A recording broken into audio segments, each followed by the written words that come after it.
Morning's main stories. If you think that story is amazing, stay with us for this one. Yes, this is extraordinary. it is extraordinary. It sounds like the stuff of science fiction. It's now a reality. It is called the limb.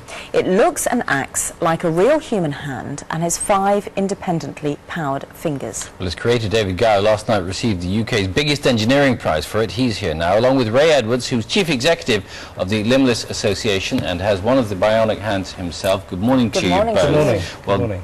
I'm going to shake your hand, actually. You may. And now, how's that working? That's on myoelectric from the muscle impulse. Right. It senses from the brain, and it just opens and closes. So you're sending... Yeah, I can, absolutely. Yeah. You're sending messages to your... There we go. Yeah.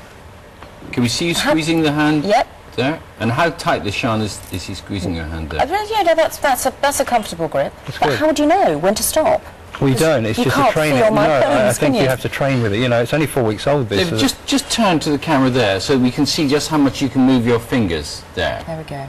Open and close again. Open, close. Hold on, because it takes a bit. There we are. And do that. So you're telling your muscles to work that hand. Yes.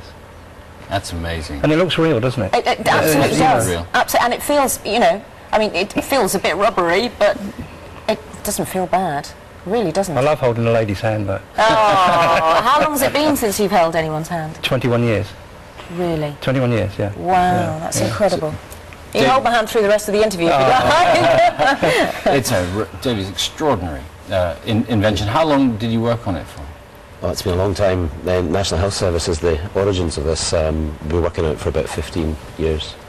But just recently, since the company that we set up from the Health Service, Touch Bionic, the last 5 years.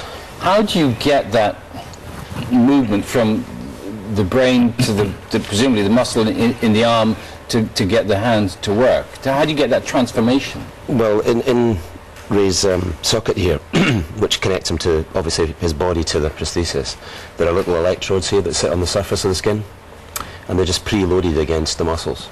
And his prosthetist, who's fitted the limb, has found the best sites where he can open and close, or he can activate muscles that are independent of each other, and they pick up the little electric signals.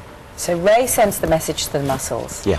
The electrons are just by the sort of technology that works in there. Yeah. And then that sends the message to the rest of the hand to operate. The hand has a little computer in the back here, and in this case it's got pressure switches on it, so that's simulating Ray's muscle signals, effectively.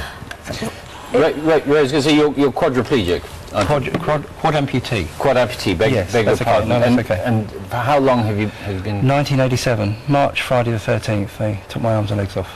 So, and why did that happen? it was through septicemia, because in 80 I had cancer, and in those days it was Hodgkin's disease, and they took the spleen out and did chemo and radiotherapy, and so having the spleen taken out, my immunity system was low. So they just said be careful. I was always a builder, and that was my life really. So unfortunately in 1987 I got septicemia through cutting my hand badly. The poison set in, and the heart was pushing the poison to the extremities instead of the spleen clearing it up. What difference has having this hand made to you? I think at the moment dexterity is going to be difficult, but my eyes, I cried, my tears were falling down my face when I put that on 4 weeks ago, because the first time, as I said to you, I've seen a hand open on my left-hand side for 21 years.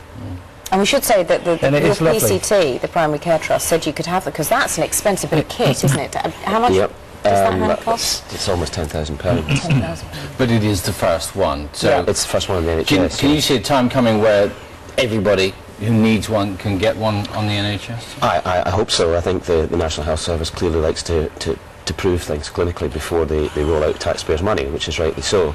But I think eventually this will speak for itself in terms of the kind of additions to Ray's life. You're looking at it still with a sense of wonder. I am, aren't you? Yeah, As are we, to be honest. It's lovely. Absolutely extraordinary. Thank you. Really. And congratulations to you, David, for a remarkable achievement. It's great, isn't it? It is. We're going to speak to you again later in the program. All right. Nice to see you. And you, thank you very much. Then you get a chance to squeeze my hand.